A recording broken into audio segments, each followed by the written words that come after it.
fomos convidados e designamos três aportes, 3 assuntos que eu quero tocar com vocês todos. Primeiro, alimentos transitórios e depois o ativismo judicial. E eles estão embrincados. Por quê? Porque alimentos transitórios, como veremos logo mais adiante, até hoje, e não obstante as reformulações legislativas que tivemos, inclusive com o advento do novo Código Civil, mas eles ainda não foram efetivamente regulamentados, os transitórios. Portanto, para chegar aos alimentos transitórios, nós tivemos que fazer uma grande construção jurisprudencial, doutrinária, jurídica, enfim. E essa construção é feita, segundo o saudoso ministro Clóvis Ramalhete, do Supremo Tribunal Federal. Ele dizia que quem constrói a jurisprudência no país são os advogados. Os advogados. Por quê? Porque quem intenta o pedido não é o juiz. Quem intenta o pedido é o advogado, é a parte. Não é? Então, nós estamos coligando um assunto no outro, porque o ativismo, foi dentro do ativismo que nós conseguimos construir uma acomodação, se não normativa, mas de interpretação para os alimentos transitórios. Ninguém vai aqui dar uma aula sobre alimentos, e nem sobre o ativismo judicial. Com esses 2 enfoques, eu quero chegar ao final, como não poderia deixar de ser, quando eu falo em um evento de tanta repercussão e tão importante, eu gostaria de chegar na prestação da atividade jurisdicional por meio da mediação e da conciliação, por meio dos métodos alternativos aos tradicionais de resolução de conflito, e é por isso que eu escolhi os alimentos transitórios, alimentos por tempo certo, porque ele já é uma criação do ativismo judicial. Bem, nós tivemos no início uma noção sobre alimentos, dando uma noção sobre alimentos. Nós temos que, na nossa comuna, nos idos tempos, a assistência que o líder, que o chefe dava aos membros da sua comuna, era uma modalidade já de alimentos. Não com esse nome, efetivamente que não. A proteção, porque nós tínhamos os grupos antagonistas e era necessário dar armas aos fortes e dar proteção àqueles que não eram tão fortes e às famílias. E no início, vocês sabem muito bem disso, e no início nós não tínhamos muito definido as famílias propriamente dito como nós temos hoje em dia. Por quê? Porque os laços de sangue entre a própria comunidade, eles eram comuns. Então, há muito tempo atrás, a proteção que se dava aos membros do mesmo grupo, da mesma comunidade, era muito ampla. Com o evoluir dos tempos, nós, em série de alimentos, estamos falando agora deles, nós começamos a restringir, mas ao mesmo tempo que restringimos para a família sanguínea, propriamente dita, nós demos efetividade a esse comando, e ele deixou de ser uma proteção meramente, ou exclusivamente moral, para ser uma obrigação legal. Quando acertamos na obrigação legal, nós começamos a definir e a restringir para os mais próximos, inicialmente só para os ascendentes e descendentes, e mais proximamente, com as reformas que tivemos nas últimas décadas no Brasil mesmo, é que conseguimos estender isso para os cônjuges. Mais tarde, nós tivemos a extensão desses alimentos para os companheiros. Eu não vou fazer uma indagação para vocês, mas coloco uma questão. Nos primeiros tempos dos alimentos dados para os companheiros, essa atribuição, esse direito, não estava previsto numa norma jurídica. Era uma construção, de novo, das pessoas, dos advogados que faziam os pedidos e faziam a construção na petição inicial, dos juízes e dos tribunais que concediam aquela tutela com base no direito das obrigações e com base no direito das indenizações. Não tinha nada a ver com família. Agora sim, nos últimos anos nós conseguimos incluir na lei, que hoje está no Código Civil, essa prestação também é dada para os ex-cônjuges e ex-companheiros. Agora é lei. Mas primeiro veio a interpretação ousada, primeiro veio o pedido ousado, Canaã, do advogado. Depois veio o conserto junto às decisões judiciais. E agora nós temos 2, 3 decisões do STJ e uma decisão do Supremo Tribunal Federal, dizendo que também entre parceiros do mesmo sexo, entre companheiros do mesmo sexo, sim, quando há o rompimento da comunhão, da convivência entre eles, cabe alimentos nessa modalidade de família, nessa modalidade de união de conviventes.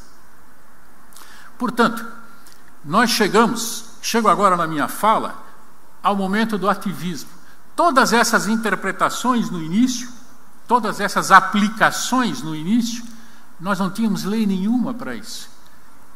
Tudo isso foi fruto de construção. E insisto, estou num evento dos advogados, tudo isso foi um discurso ousado de um advogado destemido. Chegamos no ativismo judicial. Muito bem, faço agora o salto, o pulo dos alimentos transitórios para o ativismo judicial. Eu indago aqui, não me respondam, por favor, mas eu indago. Lembram quando não tínhamos no Código de 73 o artigo 273, coincidentemente, 273, que era a antecipação da tutela final? Os advogados faziam um discurso de mais de 10, 15 páginas, porque não tinha artigo de lei para dar proteção para aquilo, e o juiz lá do interior, ou o juiz aqui das capitais, fazia uma construção na decisão sujeita a agravo, fazia uma construção toda de lógica dedutiva, principiológica, com Constituição, para nós entregarmos no início do processo, a tutela final, não a tutela cautelar, a tutela final da prestação jurisdicional. Não tinha artigo nenhum de lei. Depois, sim, depois veio o artigo 273 do Código passado, o que persiste até hoje. E se pegarmos esse vetor, eu trouxe, não vou ler toda, mas eu trouxe uma lista aqui, porque memorizar nem sempre a gente consegue. Eu trouxe uma lista aqui. Na saúde, nós tivemos os advogados pedindo medicamentos que não estavam em lista nenhuma. E a juizada começou a dar. Nós tivemos as próteses, que agora estão dando aqueles problemas todos, até com prisão. Não é? Nós tivemos leitos hospitalares.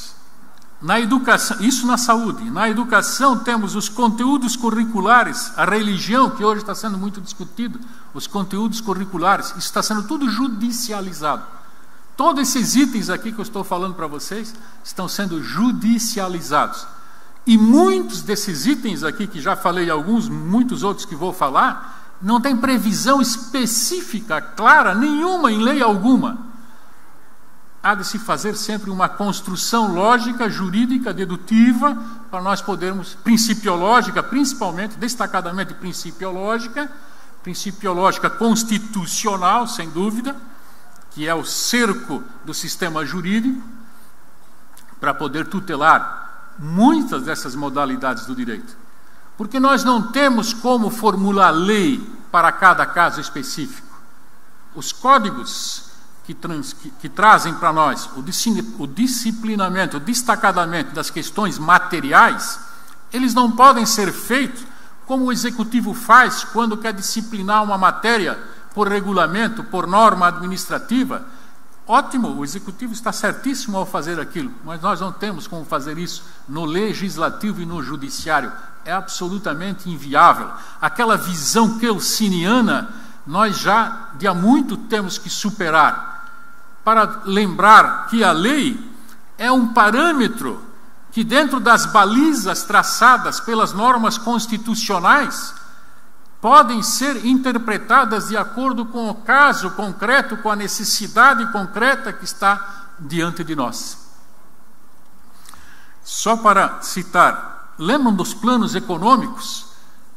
Eu trago esse aqui porque esse aqui é ótimo. Eu era juiz em Dionísio Cerqueira, fronteira com a Argentina, quando um advogado, não vou citar o nome, um advogado de renome, veio com uma ação chamada rebus sic stantibus. Eu era juiz de 3 anos de carreira, Paulinho. 3, 4, não tinha 4 anos. Eu li aquela petição, uma petição, 30 laudas. Eu disse, esse homem é louco. Ele é louco, eu vou deferir uma barbaridade dessa. Procurei, não achei lei nenhuma, não achei nada em coisa alguma. Eu indeferi a petição inicial. Fiz uma sentença belíssima, direito romano, segurança jurídica, e sorella aqui, belíssima sentença. Indeferi a petição inicial, óbvio, mas é lógico. Foi um apelo para o tribunal, para o egrégio Tribunal de Justiça de Santa Catarina. Confirmada a minha sentença, ora, só faltava não ser confirmada aquela sentença. Belíssima sentença, quase foi transcrita. Algumas partes foram transcritas. Naquela época não tinha o STJ, foi para o Supremão. Minha santa Efigênia, o ministro do Supremo Tribunal Federal só não me mandou colocar na rua. O resto ele falou tudo. Foi a pior sentença que eu dei na minha vida. Confirmada pelo Tribunal de Justiça. Por quê? Porque chegou lá em cima no Supremo, ele disse, olha pessoal, não tem lei para tudo, santo Deus. Não dá de esperar. Isso aqui realmente é... Por isso que o advogado foi muito hábil. Ele já exercitou um princípio milenar do direito. Não é? Vamos rever aquilo, rebus sic stantibus, vamos rever aquilo que foi pactuado por causa dos acontecimentos novos que surgiram no decorrer desse processo. E foi dado assim, não só naquela minha comarca de Unicerqueira, mas no Brasil inteiro. Os advogados começaram a entrar, depois deram o nome de ação revisional de contrato bancário. Milhões de ações, não milhares, milhões de ações. Nós temos até hoje ações como esta. E agora, já um pouco melhorado daquele problema grave que eu tinha, que era da visão restrita, legalista, né, kelseniana, assim, que eu admiro Kelsen, não estou criticando, Deus me livre, mas, agora recentemente, o STJ fixou parâmetros de evolução para a faixa de idade nos contratos de previdência privada. Construímos quase uma tabela, propriamente dita. Com base em quê? Com base nos fatos que foram trazidos e com a interpretação muito inteligente do juízo de 1º grau e do juízo de 2º grau, porque nós lá não podemos fazer milagre. E tem alguma lei que prevê isso? Algum advogado, se puder me ajudar, mande para mim, para Brasília, depois vou dar o e-mail meu, porque eu não descobri lei nenhuma. Tive o mesmo cuidado que eu tive com aquela decisão que eu dei lá 30 e tantos atrás em Dionísio Cerqueira, mas graças a Deus tive a visão um pouco melhorada do que aquela visão mais restrita que tive há 30 e tantos anos atrás. E aqui o colegiado da 4ª turma do STJ, o ministro Cuquina me desculpe, que é a melhor turma do STJ, o problema dela é só um pouquinho, a modéstia atrapalha um pouco, mas o resto... Vocês podem ver, de 3 meses atrás, uma deliberação da 4ª turma em que nós fixamos alguma nem é parâmetro, é critério para que esses planos privados não levem o cidadão numa prestação X até ele ter 50, 55 anos e depois essa prestação passa a ser 10, 20 vezes mais cara. Ali ficou 7 ou 11 vezes mais cara, do dia para a noite, para renovar um contrato que era renovado há mais de 32 anos. Aí não. Então, se o juiz aqui for estritamente legalista, não tem pedido de advogado que possa socorrer essa parte, esse jurisdicionado. Então, eu digo que é muito importante que tenhamos essa visão. E qual é o limite do ativismo judicial? Tem limite? Poxa, mas esse moço que está aí na frente... Moço, estou me elogiando. Esse moço que está aí na frente está falando, não tem limite? Não tem? Tem limite. O limite é a ética, o limite é a Carta Magna Constitucional, a abrangência destacadamente nos direitos e garantias, não é? E temos também essa parte principiológica toda que está encartada na Constituição, porque a Constituição de 88, de todas as constituições que nós tivemos, e de todas as constituições que existem no mundo, é uma das que mais celebra os direitos fundamentais, é a nossa Carta de 88. Muito bem. Agora, voltamos para os alimentos transitórios. Então, agora nós estamos, sim, com o artigo 5º da Constituição, ficou claro que entre homens e mulher não podemos ter graves distinções, não podemos ter tratamentos diferenciados, gravemente diferenciados. E, se todos são iguais perante a lei, por que, seja o homem ou seja a mulher, pouco importa. Por que aquele cônjuge, por que aquele companheiro, seja homem ou seja mulher, ao colocar termo a uma convivência de 3 anos, 4 anos, 5 anos, terá que sustentar a outra, o outro, o parceiro, a parceira, o ex-cônjuge, para o resto da vida, de modo, portanto, vitalício. Então, se eu casei com alguém e fiquei 3 anos casados, e se houve o rompimento da relação, com culpa ou sem culpa, esse exame de culpa praticamente não existe mais para esse fim. Não é lógico, não é constitucional que uma pessoa fique provendo a outra, pouco importa se é o homem ou se é a mulher, para o resto da vida, quando esse casal é relativamente jovem, quando a pessoa que está ganhando os alimentos é relativamente jovem, tem a vida inteira pela frente ainda, desembargadora Salete Sumariva, não é? Tem a vida inteira pela frente ainda. Então, há que se fixar aqui um tempo razoável para que essa pessoa continue ganhando algum provimento, para que ela tenha condições de adquirir habilidades para ter o seu próprio sustento, a sua própria autonomia. E assim prosseguir, depois desse tempo certo, prosseguir com a sua autonomia, prosseguir com a sua independência. E isso é, sim, ainda é, eu trouxe esse exemplo do alimentos transitórios, porque, e não obstante todas as reformulações, todas as reformas legais, esse assunto já bem novo nem é, mas ainda assim nós não temos ele perfeitamente transcrito para o texto de um artigo de lei. Não temos. Essa interpretação ainda é fruto do ativismo judicial. Termina essa parte dizendo assim: passou a época em que nós fazíamos questão de separar ativismo judicial com protagonismo jurídico ou judicial. O juiz protagonista era o bonzinho, o ativista era o ruim, era o mau. Isso já acabou. Não se designa mais. O protagonismo e o ativismo tratam-se de um mesmo fenômeno. O juiz ativista é aquele que, dentro dos parâmetros constitucionais, ele consegue dar o desfecho, consegue dar a prestação jurisdicional nos termos como é pedido. E nem poderia ser diferente, porque está no texto constitucional e no texto do Código de Processo Civil de 73 e o atual Código de Processo Civil, que quando alguém vem pedir tutela jurisdicional, o juiz não pode negar a tutela jurisdicional, ele pode até indeferir o pedido, mas negar prestação ele não pode.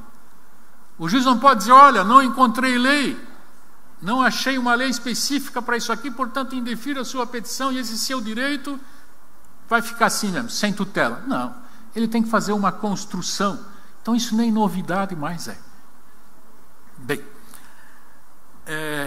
agora sim, pego esses referenciais todos para trazermos essa conversa minha para a realidade. Hoje em dia, devido exatamente aos direitos todos que estão conferidos, a cidadania no Brasil se ampliou muitíssimo e nós temos mais de 100 e tantos milhões de ações tramitando na justiça. é impossível ao judiciário dar prestação jurisdicional a todas essas demandas que entram. Enquanto nós estamos conversando aqui, milhares de ações novas estão entrando hoje na justiça. Milhares. É impossível dar tutela a essa vastidão toda de processos. Termino a minha fala dizendo assim: nós temos que, de uma vez por todas, nos afeiçoarmos e implementarmos. Isso não é o juiz sozinho que faz, isso não é o promotor sozinho que faz, não é o defensor público sozinho que faz, nem os advogados sozinhos que podem fazer. Mas nós precisamos reunir os operadores do direito para implementar no fórum, implementar nos tribunais, implementar em todas as instâncias jurisdicionais esses métodos alternos de resolução de conflito, a mediação, a conciliação, com as negociações todas que nós temos envolvendo essas atividades, para que possamos fazer frente a essa avalanche de pedidos que estão cada vez mais entrando nos foros. Se antes nós não tínhamos um texto, uma lei específica, se antes não estava sequer no Código de Processo Civil, desembargador Paulo, antes não estava nem no Código de Processo, agora está. Artigo 3º, parágrafo 2º, parágrafo 3º, artigo 165, artigo até o 175, a Lei 13.140, portanto, agora, caríssimos, não falta lei. Agora não é preciso nem fazer ativismo judicial para levarmos a mediação para dentro dos fóruns, para levarmos a melhor forma de celebrar justiça para dentro das comunidades e das sociedades. Não precisa mais. Antes eu viria aqui, como vim em vários encontros, em várias assembleias da OAB, inclusive no Conselho Federal em Brasília, várias vezes fui como juiz, como desembargador e agora como magistrado do Tribunal Superior, vinha rogar. Por quê? Porque não havia lei, porque não havia norma, não havia nada. Depois de 2010 é que surgiu a Resolução 125, conselheiro, do Conselho Nacional de Justiça. E agora, com 1 ano e pouco de vigência, temos um novo código e temos uma lei absolutamente nova no Brasil sobre mediação. Então agora eu não preciso mais vir pedir pelo amor de Deus, porque não tem nem mais lei. Para quem gosta muito de lei, para quem é profundamente positivista, que é o siniano, vamos dizer assim, não no mau sentido, não critico, mas então nós temos norma aí, para quem é apaixonado por lei específica. E para quem não é, nós já temos a Resolução 125 desde 2010, esse programa já existe, esse programa Movimento pela Conciliação, ele já existe no Brasil desde 2007, 2007, com o ministro Jobim, com a ministra Ellen Grace, que inauguraram esse projeto que depois se transformou num programa no Brasil inteiro. Eu aqui identifico, não vou nominar, mas identifico muitos advogados, muitos juízes, até parceiros, afinal, desse empreendimento. E, para minha grande felicidade, eu vou terminar minha fala dizendo aqui, Nova Veneza é uma cidade pequenininha que fica aqui do lado. Conhece Nova Veneza? Aqui ao lado. Hoje à noite, infelizmente, nós iríamos jantar lá, infelizmente eu tenho que sair corrido daqui para ir para Balneário Camboriú. Nova Veneza, com a atual desembargadora, naquele tempo ela era juíza e eu era juiz de primeiro grau também, os dois. Há muitas décadas atrás, em Nova Veneza, nós instalamos um dos primeiros postos de atendimento e conciliação do Brasil. Foi aqui em Nova Veneza. O Luiz Henrique está aí? O Luiz Henrique está ainda aí, não? O Luiz Henrique foi um dos funcionários aqui que atuou dentro do posto de atendimento e conciliação aqui do lado de Criciúma, em Nova Veneza. Então, uma felicíssima coincidência vir aqui em Criciúma e fazer referência a esse início de movimento que se transformou num movimento nacional. Hoje é irreversível. Por isso que eu termino a minha fala de novo rogando. Eu disse que não precisaria mais rogar, mas eu faço um novo rogo, principalmente aos advogados, principalmente aos líderes entre os advogados. Nós precisamos, por favor, pelo amor de Deus, nós precisamos cumprir o que está no artigo 334 do novo Código de Processo Civil. precisamos cumprir o que está ali. Precisamos cumprir a lei, observar o que está pregoado ali.